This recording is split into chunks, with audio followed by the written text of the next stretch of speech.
কারো যদি ডায়াবেটিস কন্ট্রোলে না থাকে তার কিন্তু একের পর এক সমস্যা হবে।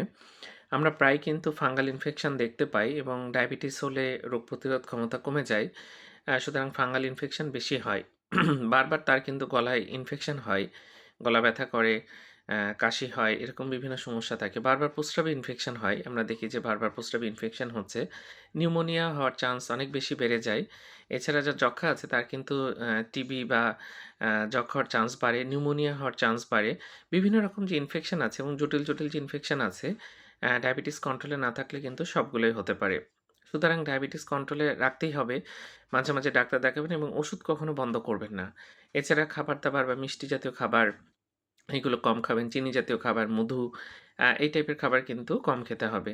আপনি যদি ডায়াবেটিস কন্ট্রোলে না রাখেন আপনার একের পর এক জটিলতা হবে এবং আপনি ভীষণ বিপদে পড়বেন এবং বারবার ইনফেকশন হলে অ্যান্টিবায়োটিক খেতে হবে এবং আপনার শরীরে বিভিন্ন রকম প্রতিক্রিয়া কিন্তু সৃষ্টি হবে। ধন্যবাদ সবাইকে।